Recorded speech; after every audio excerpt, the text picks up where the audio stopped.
Lucía apenas podía seguir el ritmo de su marido, avanzando con dificultad tras sus pasos. Marcos la sujetaba firmemente de la mano, tirando de ella con tanta fuerza que parecía que llegaban terriblemente tarde a algún compromiso. Marcos, por favor, baja el ritmo. Deja que recupere el aliento, pidió Lucía, respirando con esfuerzo. Casi una hora antes, habían aparcado el coche al borde de un frondoso bosque gallego, punto de partida de lo que debía ser una romántica caminata en pareja. Aguanta solo un poco más. Ya casi estamos, respondió Marcos, volviéndose rápidamente hacia ella. No podemos parar ahora. Tenemos que llegar antes de que anochezca. ¿Y cómo vamos a volver a casa en la oscuridad? Lucía levantó la cabeza, intentando observar el paisaje a su alrededor, pero el ritmo acelerado de la caminata no le permitía prestar atención a los detalles. Por todos lados, una muralla densa, de altos castaños y robles, los cercaba. Poco después, se dio cuenta de que el bosque parecía oscurecerse rápidamente. El pinar absorbía la luz, y pronto Lucía tuvo la sensación de que una niebla grisácea y opaca comenzaba a envolverlos. Marcos, lo llamó, vacilante. ¿Estás seguro de que vamos en la dirección correcta? Parece que nos hemos adentrado demasiado en el bosque. Marcos se detuvo abruptamente, se giró y le pasó un brazo por los hombros. Claro, mi tontita, dijo él sonriendo.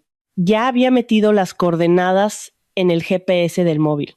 El claro está a 200 metros de aquí.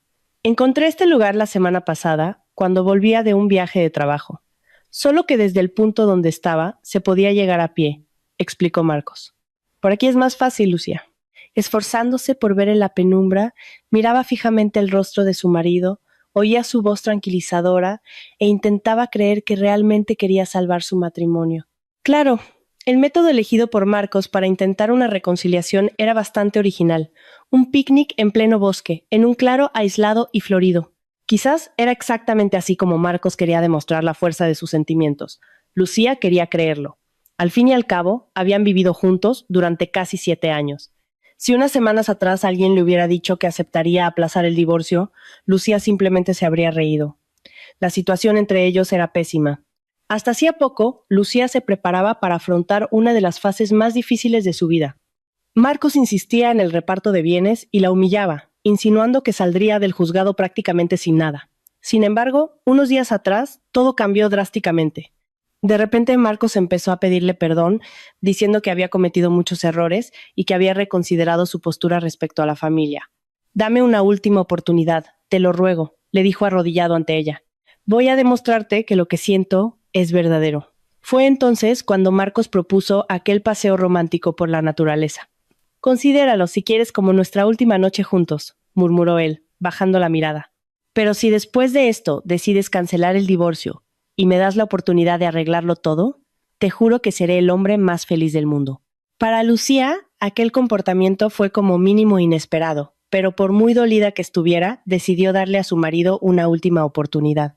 Lo pensó un momento y acabó aceptando, pidiendo solo que el picnic se aplazara al fin de semana. Lucía trabajaba como profesora de plástica en un colegio de primaria y no quería faltar al trabajo a mitad de semana. «Lo que tú quieras, mi amor», dijo Marcos, besándole las manos. «Créeme, este día lo cambiará todo entre nosotros. Te lo juro». Cuando Lucía aceptó intentar empezar de nuevo, sintió que su corazón se estremecía.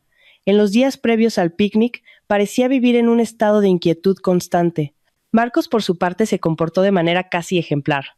No llegaba tarde al trabajo, ni provocaba pequeñas discusiones, algo que últimamente ocurría con frecuencia. Como gerente de una gran empresa comercial, Marcos se veía a menudo obligado a quedarse en la oficina después de su horario. Los informes y la revisión de documentos formaban parte de su rutina. Llevaban años así, y Lucía siempre había sido muy comprensiva con ello, hasta el momento en que la situación empezó a perjudicar gravemente su matrimonio. Más tarde, pensaría muchas veces que la falta de tiempo dedicado a la familia fue, al fin y al cabo, el factor fatal que año tras año comenzó a destruir su relación. Con el tiempo, la brecha entre ellos no hizo más que aumentar. Al principio eran solo pequeños desacuerdos y malentendidos, que pronto evolucionaron hacia acusaciones mutuas. Luego, a largos periodos de conflicto, días en los que apenas se hablaban, hasta que, finalmente, se convirtieron en enemigos declarados. La situación llegó a tal punto que Marcos pasó a culparla de absolutamente todo, desde contratos perdidos, supuestamente por culpa de sus inoportunas llamadas, hasta de asfixiarlo con quejas constantes sobre la falta de dinero. ¿Pero qué demonios te llevó a ese centro comercial?, gritaba él. Vives quejándote de que no hay dinero y sales por ahí gastando como una loca. Necesitaba comprarle un abrigo a Leo, se justificaba Lucía. Está creciendo rápido. El antiguo ya no le sirve. Marcos solo levantó las manos, irritado. ¿Y qué tengo que ver yo con eso? La idea de adoptar a ese crío fue tuya. Claro, tener un hijo de verdad no era tu destino, ¿verdad? Y ahora soy yo el que tiene que mantener a un hijo que ni siquiera es mío. Lucía apenas podía contener las lágrimas al oír aquellas palabras. De hecho, llevaba mucho tiempo intentando quedarse embarazada. Habían pasado casi 3 años en intentos frustrados por encontrar un tratamiento eficaz para su problema. Hasta que un día, al leer una pequeña noticia en internet, encontró una historia que lo cambió todo. Un grave accidente con 3 coches implicados había ocurrido en la autopista y la mayoría de las víctimas murieron en el acto. Entre ellas estaban los padres de un niño que milagrosamente sobrevivió al accidente sin heridas graves.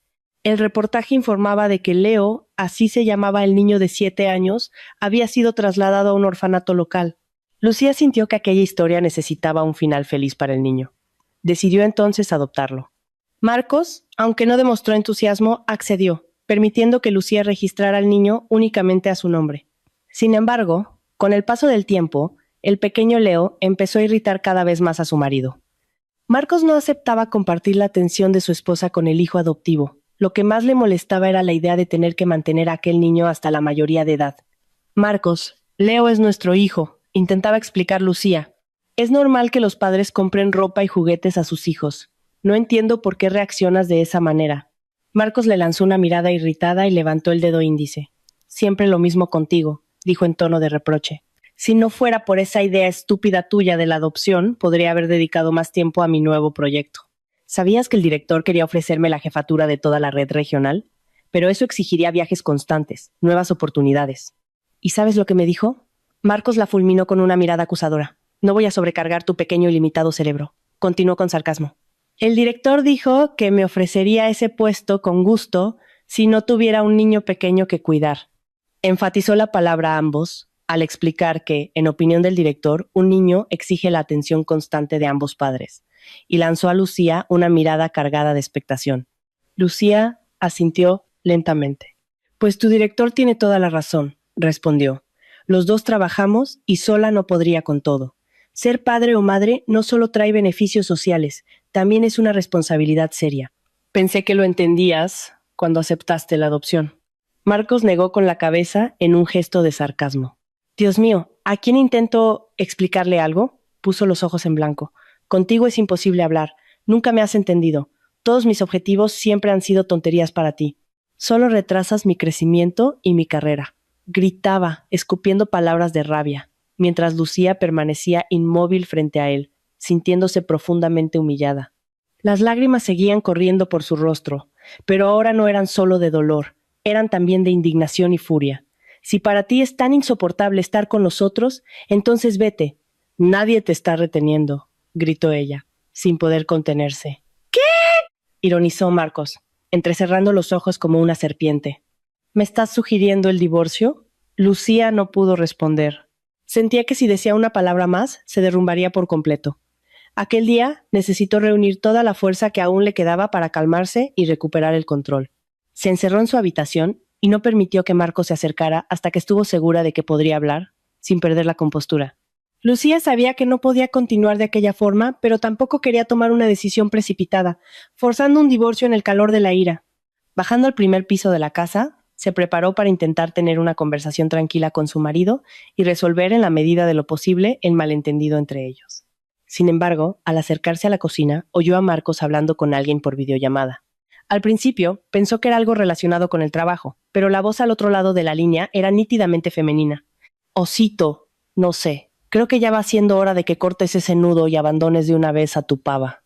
Lucía, sin creer lo que oía, se apoyó en la pared y espió discretamente por la puerta. Su conmoción aumentó aún más al ver, en la tablet de Marcos, la imagen de una mujer morena y atractiva, y, para empeorar las cosas, semidesnuda. Valeria, tenemos que ser cautelosos, decía Marcos. Cada paso tiene que estar bien pensado. Y después, ¿cómo va a parecer eso ante mi jefe? Si simplemente abandono a mi familia así, parecerá muy normal, exclamó Lucía, irrumpiendo de repente en la cocina. En un impulso, le arrancó la tablet de las manos a Marcos y la arrojó con fuerza contra el suelo de mármol. ¡Te has vuelto loca!, berreó Marcos, arrodillándose para recoger el dispositivo, desesperado. En segundos, su rostro se puso rojo como un tomate. ¿Qué has hecho, idiota?, gritó él. ¿La has roto? ¡Has roto mi tablet del trabajo! Ahí estaban todos los documentos, los correos electrónicos. Lo he visto, respondió Lucía, mirándolo con una sonrisa triunfante. He visto tus correos de trabajo, y también a tu amante, a la que probablemente le escribes desde ahí. La paciencia de Lucía estalló como una enorme burbuja de jabón. Explotó, sus emociones se desbordaron sin control. ¿Así que así es como me llamáis a mis espaldas? ¿Yo y esa descarada tuya, la pava clueca? Genial. Ahora por fin tendrás la libertad que tanto querías. Cállate la boca, imbécil, amenazó Marcos. No me saques de mis casillas. Menos mal que Leo está en el colegio y no ha oído esta locura tuya. Pero Lucía no se calló, se cruzó de brazos y lanzó al traidor una mirada desafiante. Qué curioso. Ahora, ¿te acuerdas de que tienes un hijo, no? ¿Y no sientes vergüenza? ¿Cuánto tiempo llevas con esa mujer? ¿Medio año? ¿Un año? ¿Alguna vez pensaste en contármelo? ¿O ibas a seguir humillándome, ofendiéndome y luego divirtiéndote en los brazos de esa vulgar? El rostro de Lucía ardía de furia. Ya no pensaba tolerar más el desprecio con el que había sido tratada, y ya que te has acordado de Leo, puedes estar seguro, nos las arreglaremos muy bien sin ti. Mejor ningún padre que un padre mezquino y traicionero como tú. Sin decir una palabra, Marco se levantó bruscamente, tiró la tablet rota a la basura y se giró hacia su esposa, mirándola en silencio. Los ojos de Marcos brillaban con odio. Cierra esa boca, dijo él en un tono bajo pero amenazador, o te la cerraré yo mismo. Inténtalo, replicó Lucía levantando la mano para detenerlo. Y me encargaré de contarle a tu director quién eres realmente. En aquel momento Lucía sentía mucho miedo, pero sabía que si no se enfrentaba a Marcos ahora, seguiría en silencio, tragando humillaciones y ofensas una tras otra. La traición había sido el golpe final, imposible de ignorar. Mejor, pensaba Lucía, enterrar este matrimonio de una vez por todas que esperar a que se pudra y me cause aún más dolor en el futuro. «¡Sal de esta casa!», gritó ella, señalando la puerta de entrada.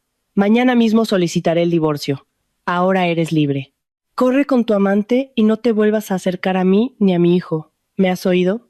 El rostro de Marcos se deformó en una sonrisa siniestra. Las llamas diabólicas seguían danzando en sus ojos. «No esperaba esto de ti, mujercita», gruñó él. «Pero hay un problema. No me voy a ir de esta casa. Es tan mía como tuya. ¿Quieres el divorcio? Genial. Pero que sepas una cosa, te aplastaré como a un insecto. Tú y ese hijo adoptivo tuyo no os quedaréis con absolutamente nada».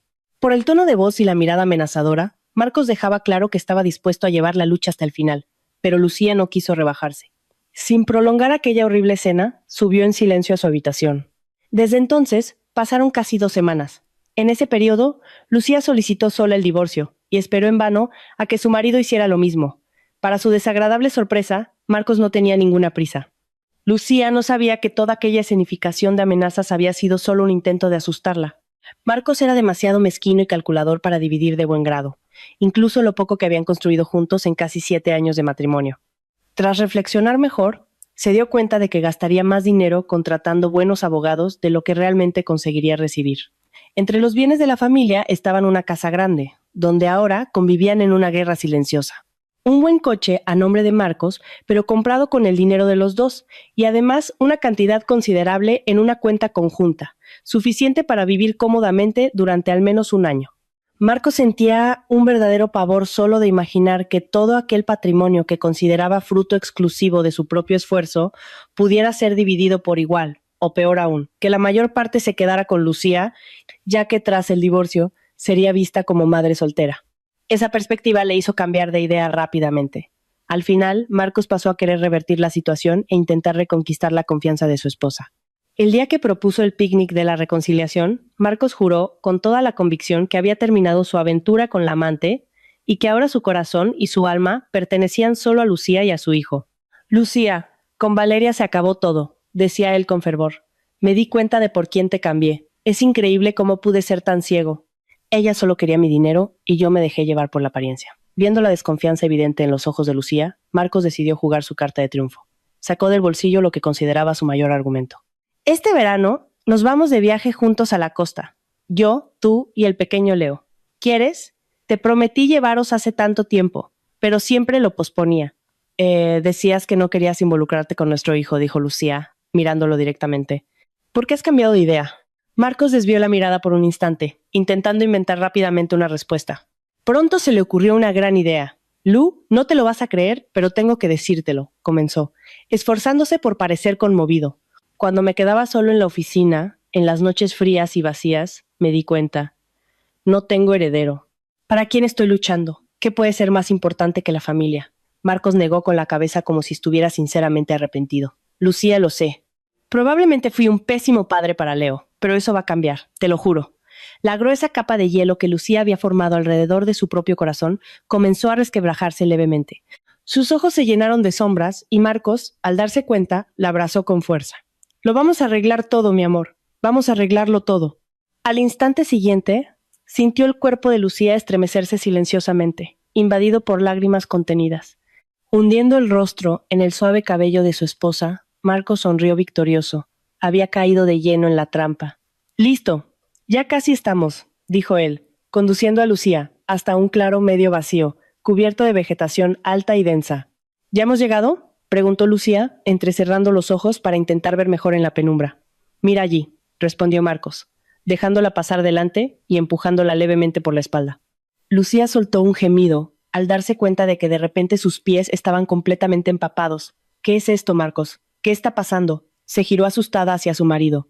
Él, en respuesta, retrocedió unos pasos, alejándose visiblemente del punto donde ella se encontraba. Marcos, Lucía lo miró, sin entender, intentó dar un paso atrás, pero sus piernas ya estaban hundidas en una masa verdosa y pegajosa. Fue solo entonces cuando percibió el olor insoportable de agua estancada. «Dios mío, esto es una ciénaga. Me has traído a una ciénaga», gritó aterrorizada. A cada segundo se hundía más en aquella agua helada. Pronto, el lodo cubría sus tobillos. Al instante siguiente, ya alcanzaba sus muslos. «¡Ayúdame!», extendió los brazos hacia su marido. «Por favor, no me dejes aquí». Marcos, mirando a su esposa que se hundía, solo sonrió con crueldad. «Te prometí que este día sería inolvidable», dijo él. «Vamos a resolver todos nuestros problemas de una vez», continuó en tono lento. «Sin juez, sin divorcio, sin reparto de bienes». Lucía miraba al marido que se burlaba de ella con los ojos desorbitados de puro horror. Ni en la peor de sus pesadillas podría haber imaginado que Marcos fuera capaz de intentar deshacerse de ella. Y de forma tan cruel. Estaba claro, no habría ninguna audiencia. Simplemente se hundiría, se pudriría en aquella ciénaga infernal y desaparecería sin dejar rastro. «Marcos, te lo ruego. Sácame de aquí», suplicaba Lucía, intentando mantener el cuerpo lo más inmóvil posible para retrasar el hundimiento. «Te doy todo lo que quieras. Solo no hagas esto. No cometas este error. Te arrepentirás. Lo llevarás contigo para siempre». Pero Marcos solo negó lentamente con la cabeza. Sus ojos brillaron en la penumbra, y por un instante, Lucía tuvo la sensación de que estaba poseído por algún tipo de demonio interior. «Perdóname, Lucía», dijo él con falsa compasión, «pero no puedo actuar de otra manera. Has envenenado mi vida, ahora pagarás por ello». Sintió el lodo frío alcanzar su pecho. Fue entonces cuando, de repente, algo vibró en el bolsillo interior de su chaqueta. «¡El móvil! ¡Maldita sea!», susurró Marcos entre dientes. Empezó a moverse, inquieto, pisando con cautela mientras miraba a su alrededor, cada vez más nervioso. Mientras tanto, Lucía, con manos temblorosas, intentaba coger el teléfono. Cuando finalmente consiguió sujetarlo, vio quién llamaba. Era su hijo. «Leo», consiguió gritar Lucía al contestar, pero al instante siguiente, un violento golpe alcanzó su mano. El móvil salió volando y cayó con un sonido ahogado en alguna parte de la ciénaga. Lucía oyó un sonido repulsivo de burbujas. El aparato se hundía, y ella sabía que el mismo destino le esperaba pronto. «Se acabó, querida», dijo Marcos con voz gélida. «Simplemente acéptalo. Intenta pensar en algo bueno. He oído que eso ayuda antes de la muerte. ¿Crees que te saldrás con la tuya?», respondió Lucía con firmeza. «Si muero ahora, te juro que volveré y te atormentaré a ti y a tu muñequita desde el más allá. Nunca tendrás paz, Marcos. ¿Me estás oyendo?».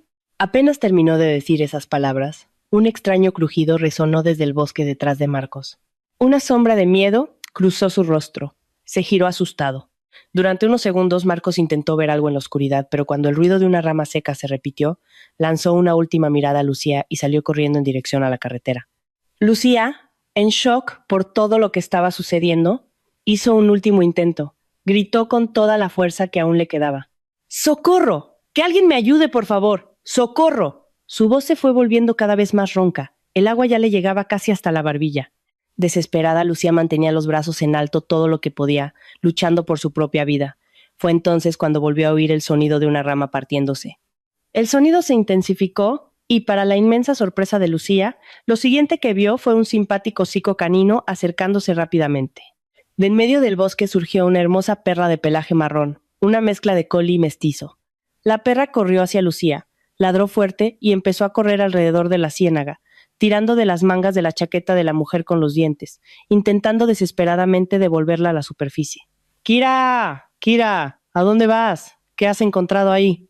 Se oyó una voz infantil llamando a la perra. Poco después apareció una niña. Lucía calculó que debía de tener unos 8 o 9 años. La niña llevaba una pequeña cesta en las manos y una mochila con tirantes finos a la espalda. «Señora, ¿qué está haciendo ahí?», preguntó asustada al ver a Lucía en ese estado. «Por favor, ayúdame», pidió Lucía con la voz ronca de tanto gritar. «Me he perdido».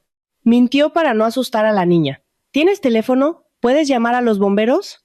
La niña negó con la cabeza. «No tengo teléfono. En casa solo hay uno y lo tiene mi padre, pero te voy a ayudar». Sin perder tiempo, la niña empezó a juntar todas las ramas que encontraba a su alrededor. La perra seguía tirando de la ropa de Lucía, impidiendo que se hundiera por completo. En el instante en que la situación se volvía crítica, la niña, con un fuerte grito, exclamó: «¡Coge!». La niña lanzó a la ciénaga un haz de ramas cortas pero firmes. Lucía apoyó las manos en la improvisada balsa y comenzó a colocar rápidamente las ramas, intentando crear una base sobre la que pudiera apoyarse y sacar al menos parte del cuerpo del agua. En cuanto consiguió levantarse un poco, la niña corrió hacia ella y empezó a tirar con todas sus fuerzas. La perra también ayudaba activamente. Después de unos minutos que parecieron una eternidad, Lucía ya estaba tumbada a unos metros del maldito lodo, sin poder creer que todavía estuviera viva. A su lado, la perra peluda giraba alegremente, demostrando su carácter bondadoso y compañero. Mientras tanto, la dueña del animal examinaba con ojo crítico el contenido de la pequeña cesta. Lucía miró al cielo y vio las primeras estrellas surgiendo en la inmensidad lila oscura del atardecer. «Gracias», le dijo sinceramente a la niña. «Si no fuera por ti y tu amiga, habría muerto». La niña la observó atentamente con sus hermosos ojos y luego esbozó una sonrisa amable. «De nada», respondió agitando la mano. «Kira y yo pasamos por aquí casi todos los días. Recogemos hierbas y frutos del bosque».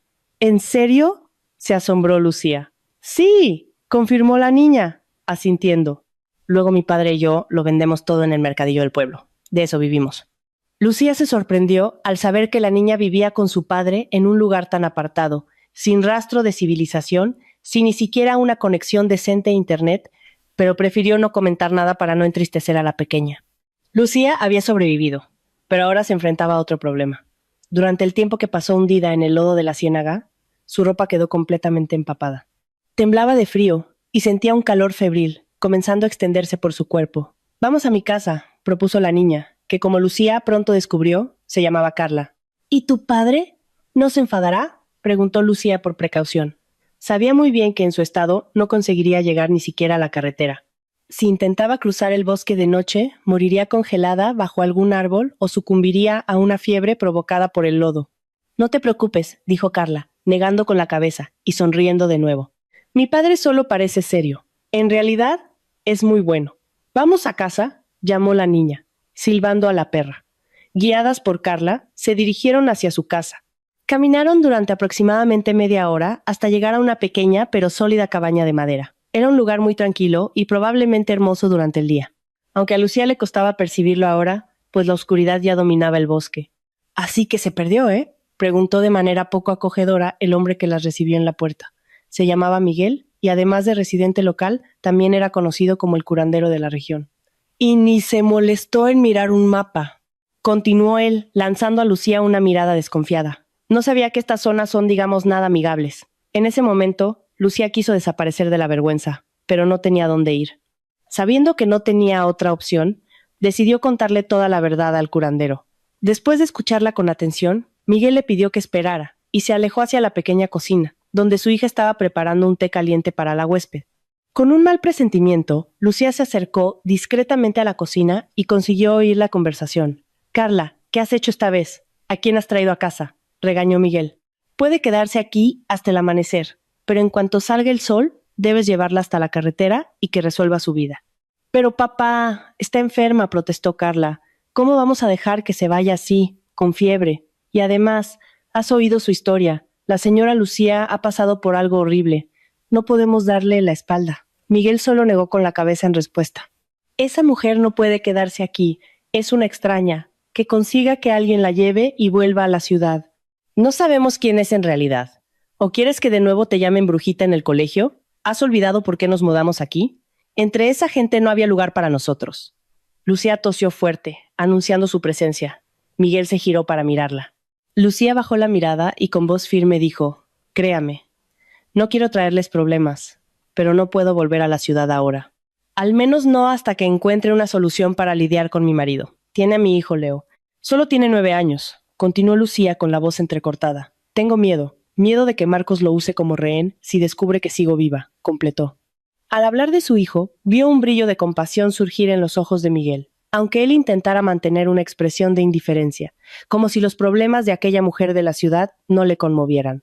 Con mucho esfuerzo, Carla consiguió convencer a su padre para que permitiera que Lucía se quedara allí unos días. A cambio, Lucía prometió que no sería una carga para ellos, que ayudaría en lo que fuera posible. Carla le ofreció una infusión caliente de hierbas, preparada para estabilizar la fiebre y expulsar la enfermedad de su cuerpo. Para su sorpresa, poco después, Miguel volvió a la sala, trayendo un pequeño fardo de ropa de mujer en las manos. «Esto era de mi esposa», dijo él con voz neutra, entregándole las prendas.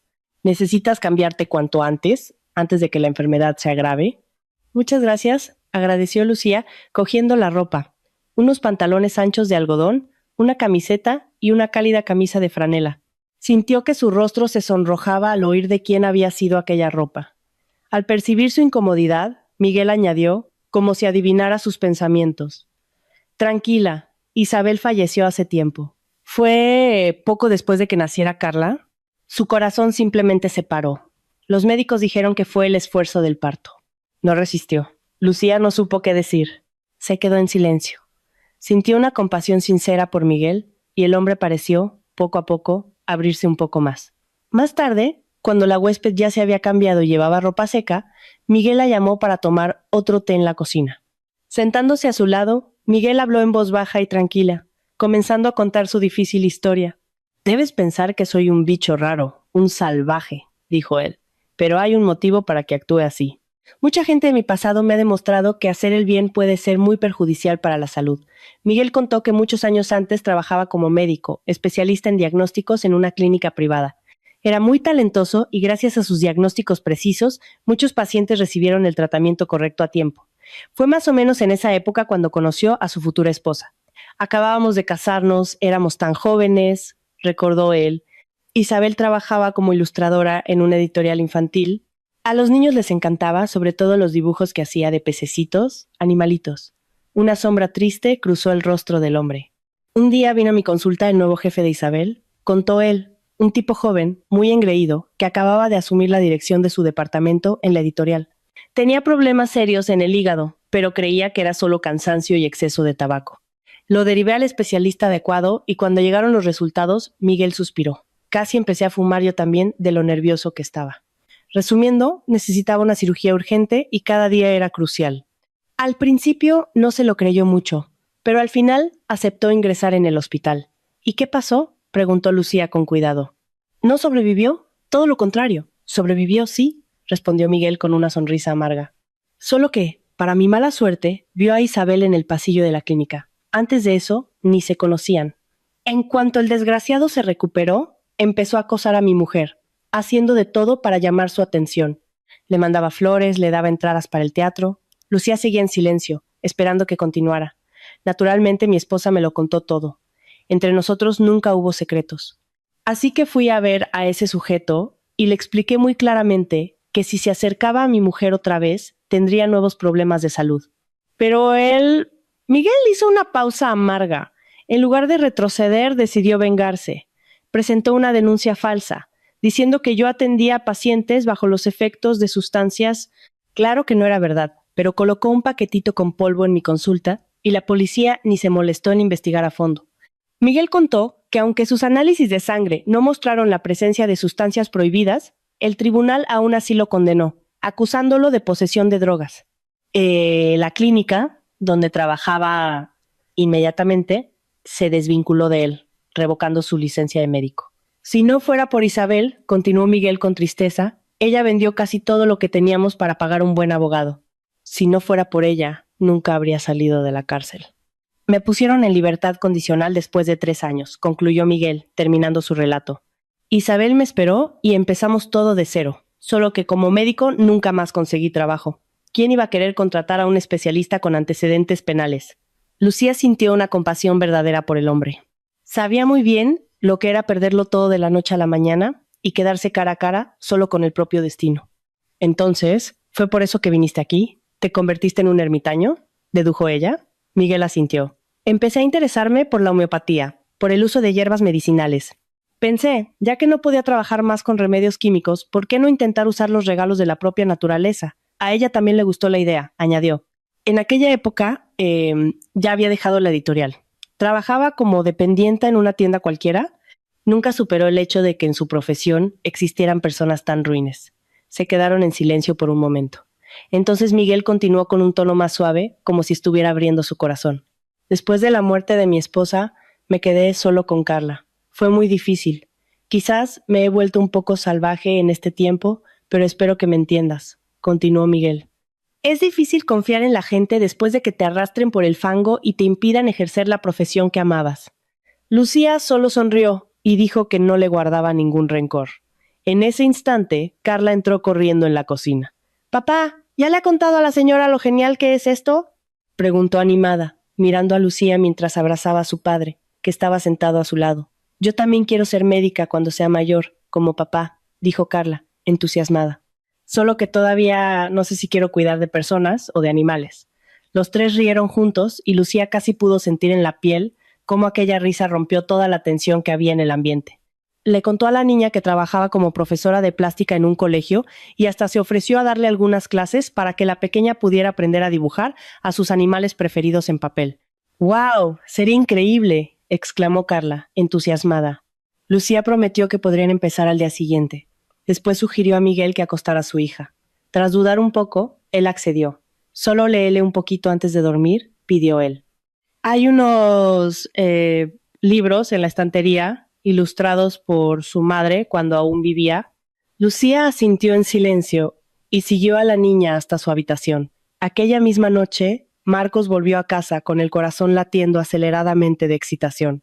Aún no podía creer que hubiera logrado llevar a cabo su plan, deshacerse de la mujer que tanto despreciaba. Increíble, vibraba interiormente. Finalmente, sin divorcio, sin abogados caros y todo, mi dinero seguirá siendo mío. ¡Ah! ¡Libertad! ¡Qué sensación maravillosa! Llevado por la euforia, Marcos llamó a su amante para compartir la buena noticia. La única molestia que aún quedaba en su vida era el niño del que llevaba tiempo soñando con deshacerse. Pero por el momento, Marcos aún no había encontrado una manera de librarse del chico sin llamar la atención. Pensaba, sin embargo, que pronto lo resolvería. «Ah, qué problema más fácil de resolver», dijo Valeria con seguridad, en cuanto Marcos compartió sus dudas sobre el niño. «Solo tienes que inventar que Leo tiene algún tipo de discapacidad mental y mandarlo a un internado especializado, de donde nunca más saldrá». «¿No te parece demasiado cruel?», preguntó Marcos, todavía indeciso. «¿Cruel?», rió Valeria, con un brillo malicioso en los ojos. «¿Quieres que te recuerde lo que acabas de hacer? Me hablas de crueldad precisamente tú, que te has deshecho de tu propia mujer con tus propias manos. Comparado contigo, soy la personificación de la bondad». Valeria explicó que si pagaban y llegaban a un acuerdo con la dirección del internado, encontrarían fácilmente algún diagnóstico grave para el niño. Después de eso, el tratamiento sería tan pesado que en poco tiempo acabaría prácticamente convertido en un vegetal. Así, nada más impediría que los dos vivieran libres. Marcos lo pensó unos instantes y acabó aceptando. Al fin y al cabo, ¿por qué debería preocuparse por el destino de un huérfano que ni siquiera era su hijo de verdad? Fue en ese momento cuando Leo entró repentinamente en la sala. El niño, somnoliento, había visto por la ventana que solo su padre había salido del coche, y no su madre. Eso le preocupó mucho. «¿Dónde está mamá?», preguntó, frotándose los ojos. «Prometió traerme flores y hojas del picnic». Incluso la llamé, pero se cortó la llamada. ¿Dónde está? Marcos se desconectó inmediatamente de sus pensamientos sombríos y colgó la llamada con su amante. Esbozó una amplia sonrisa e intentó calmar al niño. No te preocupes, campeón, dijo, dándole palmaditas en el hombro a Leo. Tu madre ya viene. Quiso quedarse un poco más en el bosque porque vio una familia de ciervos y decidió dibujarlos, por eso aún no ha vuelto. Leo lo miró con evidente preocupación. ¿Pero cómo? Ya es de noche. ¿Cómo va a volver sola? Fue entonces cuando Marcos se dio cuenta de que no sería tan fácil librarse de las preguntas del niño. Decidió entonces adoptar un tono más firme. Ya te he dicho que te calmes. Habló en voz baja, pero en un tono severo. Si te digo que ya vuelve, es porque es verdad. Al fin y al cabo, ¿a dónde más iba a ir? Ignorando la ansiedad del niño, Marcos lo mandó de vuelta a su habitación, diciéndole que necesitaba dormir temprano, pues tenía clase al día siguiente. Se estaba preocupando por nada. Mientras subía la escalera, sintió la mirada de Leo clavada en su espalda, llena de desconfianza y recelo. El niño estaba genuinamente asustado por la desaparición de su madre, especialmente después de aquella extraña y abrupta llamada. Marcos sabía que para que la historia de la desaparición pareciera convincente, él mismo debía acudir a la policía. Así, cuando se iniciaran las búsquedas, podría fácilmente hacerse pasar por un marido desesperado, destrozado por la trágica pérdida de su esposa.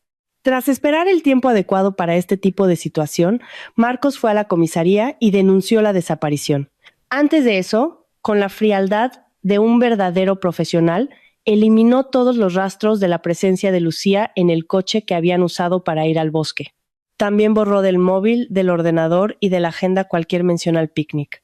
En cuanto a Leo, Marcos planeaba explotar la inestabilidad natural de la percepción infantil. Si el investigador le preguntaba al niño si había visto a su madre ese día, Marcos pretendía afirmar que el niño sufría un apego emocional intenso con ella y que por eso veía a Lucía en todas partes. Al fin y al cabo, pensaba él, ¿a quién creería más la policía? ¿A un padre honesto y angustiado o a un niño histérico y además adoptado? Todos saben, reflexionaba Marcos, que los huérfanos son propensos a mentir para beneficiarse. Para él, la respuesta era obvia. El inspector tomó su declaración y prometió iniciar la búsqueda lo antes posible. Marcos entonces presentó una versión bien ensayada de los hechos. Aquella mañana habría llevado a Lucía a una tienda de bricolaje, pues ella quería comprar herramientas para el jardín trasero de la casa. Después volvió solo a casa. Como Lucía tardaba en regresar, intentó llamarla, pero la llamada no fue atendida. Poco después, su teléfono quedó fuera de cobertura. Desde entonces, no tuvo más noticias de su esposa y, como marido preocupado, decidió avisar a la policía. A pesar de los esfuerzos del equipo policial, que rastreó una amplia zona de la ciudad y sus alrededores, la búsqueda de Lucía fue totalmente infructuosa. Lucía, que había decidido esconderse por un tiempo en la cabaña de Miguel, seguía las noticias en un viejo televisor. En uno de los telediarios, vio a Marcos dando una entrevista a la prensa, con una expresión de dolor en el rostro, hablando de lo mucho que estaba sufriendo. Está siendo muy difícil hacer cualquier declaración ahora, dijo él con voz pausada, apretando teatralmente un pañuelo en las manos. Todo lo que puedo decir es que mi amada ha desaparecido, y ahora solo me queda rezar para que vuelva. Cuando los periodistas casi a coro suspiraron de pena, Marcos continuó. No es solo por mí, ¿entienden? Dijo haciendo una pausa dramática. También está Leo, mi hijo adoptivo. Echa mucho de menos a su madre. No sé si el niño soportará esta pérdida. Claro que estoy intentando darle seguridad, la esperanza de que su madre volverá. Pero Marcos se calló, lanzando una mirada supuestamente devastada a la cámara. Los periodistas comenzaron a bombardearlo con preguntas, pero no respondió a ninguna. Con una mirada sombría, abandonó rápidamente la rueda de prensa. «Canalla», susurró Lucía, indignada, mirando la pantalla. «Finge ser un padre ejemplar y un marido destrozado, pero yo sé quién eres de verdad, un asesino». Y no solo Lucía vio aquella entrevista casi heroica del pobre padre desesperado, doña Carmen, su suegra, también encontraba toda aquella historia muy extraña. Algo dentro de ella le decía que su hijo, tan astuto, tenía alguna culpa en la desaparición de su nuera. Marcos ya se había quejado de su esposa muchas veces, pero no era solo eso lo que la hacía desconfiar. Antes de jubilarse, doña Carmen fue coordinadora en el mismo colegio donde Lucía daba clases. Conocía bien a su nuera del ambiente profesional y estaba segura de que personas tan responsables y correctas como Lucía no desaparecían sin dejar rastro. Doña Carmen nunca le deseó el mal a su nuera. En muchas peleas de la pareja, siempre tendía a defender a Lucía, buscando la verdad. Decidida a aclarar sus sospechas, fue a casa de su hijo. En cuanto llegó, llevó a Marcos al despacho, al fondo de la casa, para hablar lejos de los oídos de Leo. Vamos, hijo mío, dijo ella, mirándolo con firmeza. Cuéntame qué pasó de verdad. No pienses que me voy a creer esas historias de desaparición misteriosa. ¿Dónde está Lucía?, preguntó doña Carmen sin rodeos. Marcos solo se encogió de hombros, fingiendo inocencia. ¿Cómo voy a saberlo? ¿Por qué no me crees? ¿Viste la entrevista? Estoy tan preocupado como tú, si no más. Es mi esposa. Doña Carmen negó con la cabeza firmemente. Deja de fingir. Te conozco muy bien, Marcos, y precisamente por eso lo sé. Si las cosas fueran como dices, estarías en casa todo el tiempo, cuidando de Leo. No estarías por ahí, paseando del brazo de esa tal Valeria, frecuentando bares y fiestas. Marcos la miró, sin saber qué responder. Ante el silencio de su hijo, doña Carmen fue directa. ¿Qué pasa? ¿Creías que no sabía lo de tu amante? Aún conoces muy poco a tu madre. Además, os vi a los dos ayer en el centro comercial. No parecías en absoluto un viudo destrozado. El rostro de Marcos se puso rojo de inmediato. Sin poder mantener la máscara de marido ejemplar, estalló irritado. ¿Así que ahora me estás espiando? Pues que lo sepas. Estoy con Valeria. Y era de esperar. Nos queremos. En cuanto a Lucía, no sé dónde está. Y para ser sincero, poco me importa. A lo mejor está por ahí, tomando el sol con su amante. ¿Has pensado en eso, mamá? Doña Carmen lo miraba horrorizada. Fue en ese momento cuando, por primera vez en su vida, sintió vergüenza del hombre que había criado, un verdadero monstruo. Sin fuerzas para continuar aquella conversación, se despidió y se fue, profundamente afectada. Esa misma noche, decidió actuar. Contactó por las redes sociales con algunos de sus antiguos alumnos, ahora adultos, que trabajaban como detectives privados, y concertó una cita para la mañana siguiente. Sentados en una cafetería, doña Carmen les mostró una foto de Lucía y les hizo su petición. Esta historia es muy personal para mí, chicos, dijo emocionada. Lucía no es solo una joven desaparecida, es mi nuera y una persona maravillosa. Estoy segura de que hay algo raro en esta historia, afirmó doña Carmen con firmeza. Lo intentaremos, respondió uno de los detectives. Pero ya le avisó, no será un caso fácil. Puede llevar tiempo. Y usted debe estar preparada para la posibilidad de que su nuera ya no esté viva. No quiero asustarla, pero generalmente si una persona no es encontrada en los primeros días, las posibilidades de éxito disminuyen drásticamente. Estoy preparada, respondió doña Carmen en voz baja, secándose discretamente las lágrimas con un pañuelo de papel. Mientras tanto, Lucía, que ya llevaba una semana escondida en la cabaña del curandero, cumplía su promesa de no ser una carga para sus anfitriones.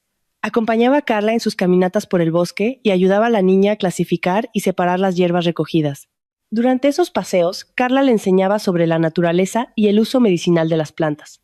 Con una facilidad impresionante, la niña identificaba cada hierba que encontraban.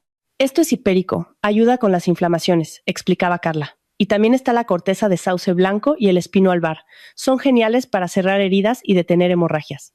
¿Y esto de aquí?, preguntó Lucía, curiosa, extendiendo la mano hacia una hoja verde y aterciopelada que crecía a ras de suelo.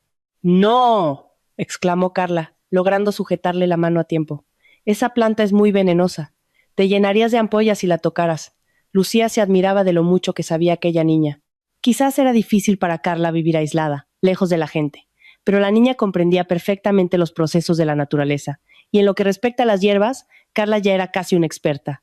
Lucía, por su parte, le correspondía enseñándole a pintar con mucha alegría, en los momentos en que todas las tareas de la casa estaban hechas. En cuanto terminaba sus obligaciones, Lucía corría animada a la habitación de Carla, y comenzaban las lecciones de arte. Miguel, observando la relación entre ellas, veía cada vez más claramente: Carla echa de menos a una madre. Era evidente. Cada día la niña se apegaba más a Lucía. Entiendes que esto no puede durar para siempre, ¿verdad?, comentó Miguel una vez con delicadeza. Quiero decir, Carla ya tiene casi 9 años. Necesita ir al colegio, convivir con otros niños. ¿Para qué?, cortó Miguel con un tono un poco áspero. ¿Para ser humillada, perseguida solo porque le gustan las plantas y las hierbas? No, gracias. Ya hemos pasado por eso. Lucía se sintió incómoda, pensando que quizás se había entrometido demasiado en los asuntos de aquella familia. Pero al mismo tiempo algo dentro de ella le decía que necesitaba tocar ese tema, de madre a padre. ¿Cuándo vas a volver a la ciudad?, se atrevió a preguntar. Pronto, respondió Lucía. Solo necesito un poco más de tiempo.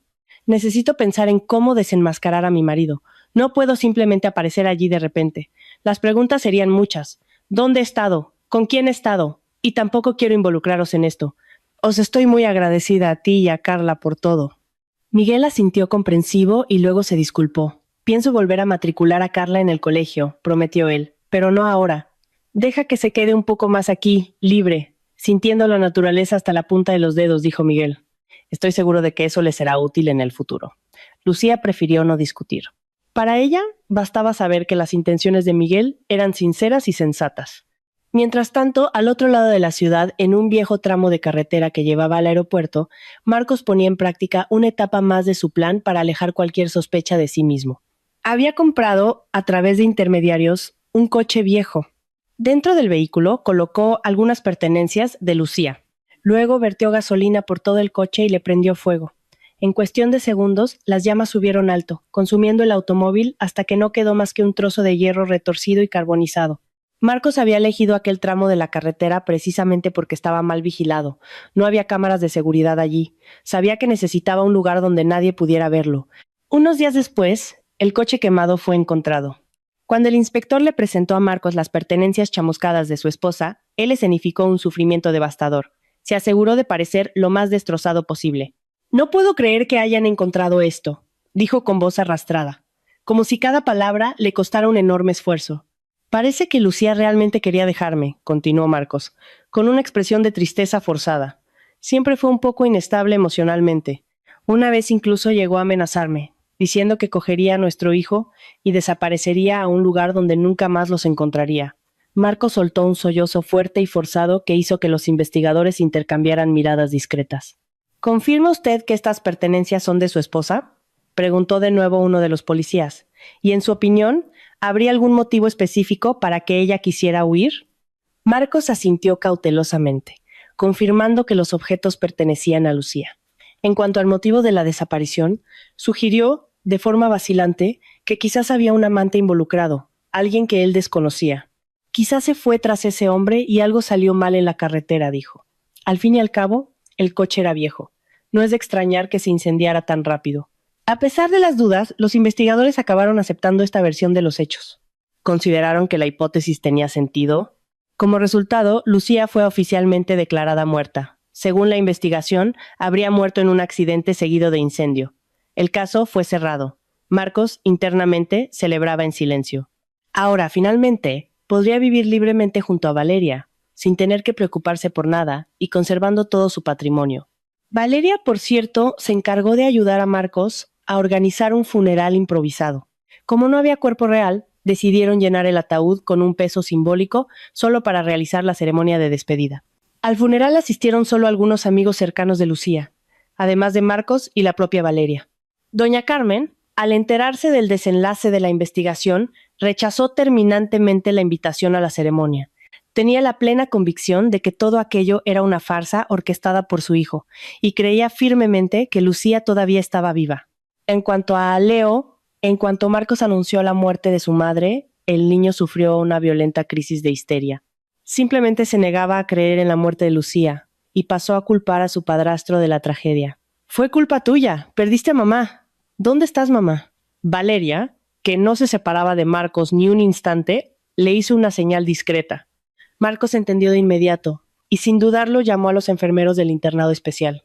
«El niño está teniendo un brote», dijo fríamente, entregando una cantidad de dinero a los sanitarios. «Por favor, cuiden bien de mi niño. Está sufriendo mucho». Los enfermeros lanzaron a Marcos una mirada comprensiva, y sin hacer muchas preguntas, prepararon una inyección de un fuerte sedante. «Es solo para que no se debata mientras lo llevamos», explicó uno de ellos con calma. Luego levantaron al niño inconsciente en brazos y lo metieron en el vehículo. El día del funeral, mientras realizaban la ceremonia de despedida en una alameda del cementerio, Marcos notó a un hombre extraño a lo lejos. Era alto, de porte robusto, con cabello oscuro y espeso, al igual que la barba. El desconocido observaba atentamente, sus ojos verdes brillando de forma penetrante. Incomodado, Marcos decidió abordarlo.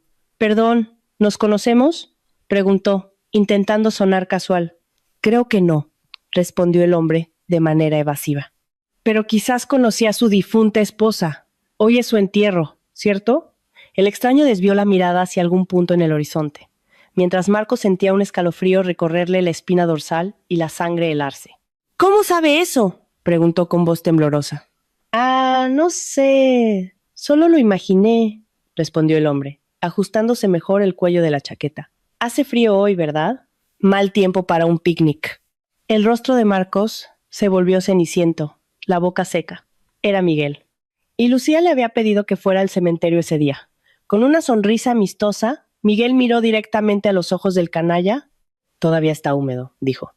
No puedo imaginar cómo se puede enterrar a alguien en la tierra fría así. Es incluso peor que quedarse atrapado en una ciénaga, lleno de humedad, frío y mosquitos.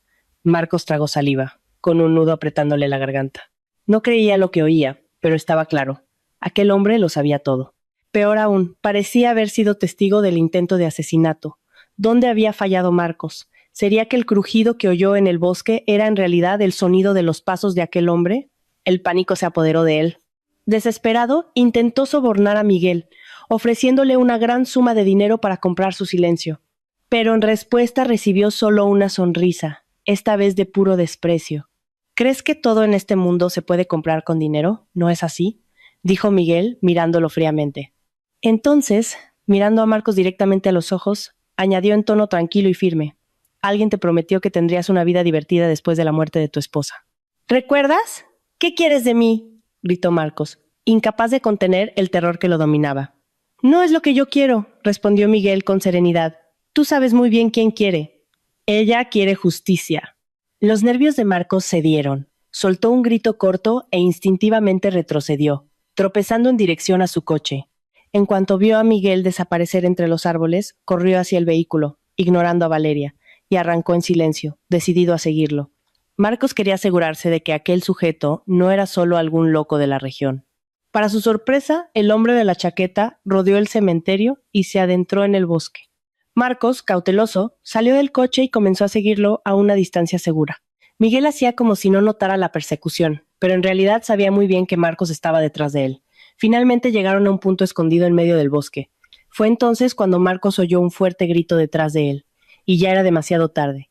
Miguel había preparado discretamente una trampa. Marcos cayó directamente en el centro de una ciénaga. Su cuerpo, poco a poco, comenzaba a hundirse en el lodo frío y fétido. ¡Socorro!, gritaba Marcos, aterrorizado. No quiero morir, no estoy preparado. Con una sonrisa irónica, Miguel se acercó tranquilamente al borde de la ciénaga, sacó del bolsillo una pequeña cámara de video y apuntó al hombre que se hundía. ¿Y bien, Marcos? ¿Te gusta? Nada mejor para relajarse después de un día difícil, ¿verdad? Dándose cuenta de que había sido engañado y estaba acorralado, Marcos estalló en maldiciones y gritos de odio, insultando tanto a Miguel como a Lucía. «¿Puedes salir vivo de aquí?», dijo Miguel fríamente. «Si me lo cuentas todo ahora. Estoy grabando». «¿Contar qué?», respondió Marcos, intentando hacerse el inocente. «Vamos, Marcos, no te hagas el tonto», dijo Miguel, negando con la cabeza. «Tu tiempo se acaba. Cuenta ya cómo planeaste matar a tu esposa, cómo la dejaste para que muriera sola en la ciénaga, en aquel bosque oscuro». «Vamos, vamos». Marcos quería desesperadamente sobrevivir, por lo que acabó confesándolo todo, casi sin resistencia. En cuanto terminó su confesión, el sonido distante de una sirena de policía resonó por el bosque. «Mira, parece que han venido a buscarte», dijo Miguel, satisfecho, apagando la cámara. A pesar de las ganas de dejarlo hundirse, Miguel era un hombre de palabra. A regañadientes le tendió la mano, ayudó a Marcos a salir del lodo y sin dudarlo le torció los brazos a la espalda, entregándolo personalmente a los policías que ya los esperaban al borde del bosque. Marcos fue detenido. Mientras tanto, Lucía finalmente pudo resucitar. Revalidó sus documentos y retomó su vida, incluido su trabajo como profesora en el colegio. Doña Carmen se alegró especialmente al verla. En cuanto su nuera apareció viva y sana en su puerta, la mujer corrió a abrazarla y cubrirla de besos, como si fuera su propia hija. «Sabía que estabas viva, Lucía», lloraba doña Carmen. «Mis chicos, mis exalumnos, ahora detectives, decían lo mismo. Registraron toda la ciudad y no encontraron ningún rastro tuyo. Y si no lo encontraron, es porque estabas viva». Lucía, emocionada, agradeció a su suegra sus palabras y le prometió que siempre sería bienvenida en su casa. «Ah, no lo sabes», exclamó doña Carmen, recordando algo. «Ese desgraciado de Marcos internó a tu hijo en un hospital especial, un internado para niños con problemas de desarrollo». Lucía casi se desmaya del shock. «¿Puedes darme la dirección?», pidió con voz temblorosa. Recibiendo el precioso trozo de papel, Lucía decidió que antes de cualquier otra cosa, necesitaba volver a casa y pensar con calma. Lucía no podía aceptar tamaña monstruosidad. Una cosa era intentar matarla, pero involucrar a un niño inocente era algo absolutamente imperdonable. Mientras elaboraba un plan para rescatar a Leo del internado, Valeria, por su parte, se movía para intentar apoderarse de todo lo que aún quedaba de Marcos. A pesar de que su amante estaba preso, Valeria quería adueñarse del nuevo negocio que Marcos había montado poco antes de ser capturado. Él había invertido todos sus activos en ese emprendimiento, planeando convertir a Valeria en su socio oficial, pero fue detenido antes de formalizar nada. Ahora Valeria estaba decidida a quedarse con todo lo que pudiera, pero encontró un obstáculo inesperado. Doña Carmen, la antigua coordinadora, no soportaba a Valeria y dejó bien claro que el negocio de Marcos debía quedar para la familia y no para esa muñeca pintada de salón, como la llamó. Durante una reunión en la nueva oficina de Marcos, doña Carmen se enfrentó a Valeria abiertamente y, para dejar claro su desprecio, le arrojó una taza de café en el regazo. Eso ya lo veremos, siseó Valeria como una serpiente. Al instante siguiente, doña Carmen sintió que el suelo desaparecía bajo sus pies. Apenas había dado unos sorbos de aquel maldito café cuando comenzó a sentir un fuerte mareo.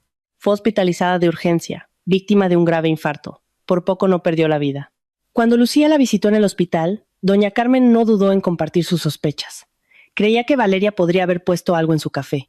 Comprendiendo que Valeria era mucho más peligrosa de lo que parecía, Lucía decidió que no podía correr más riesgos.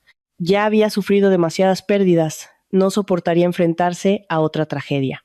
En cuanto se finalizó el divorcio con Marcos, Lucía resolvió entregar voluntariamente la empresa a Valeria. La amante quedó radiante. «Es tan agradable tratar con gente inteligente», gruñó Valeria mientras firmaba el contrato de donación. «Ahora la empresa es mía. Buena suerte para ti». Pero a Lucía no le daba la menor pena renunciar a aquel negocio. Aún tenía su casa y su trabajo en el colegio. Lucía no necesitaba nada más. Su único objetivo ahora era rescatar a Leo del internado, pero al llegar allí encontró resistencia. Su hijo presenta un cuadro de psicosis. «No podemos darle el alta», informó el médico responsable. Lucía sabía que aquello era mentira. Entendió de inmediato que Marcos había pagado para mantener al niño encerrado en aquel lugar terrible. Le prometió a Leo que haría todo lo posible por sacarlo de allí y comenzó a reunir los documentos necesarios para iniciar un proceso formal. Poco después, Lucía decidió presentar a su hijo a la hija del curandero. Llevó a Carla a visitar el internado y la niña se sorprendió mucho al saber que Leo tendría que vivir allí por tiempo indefinido.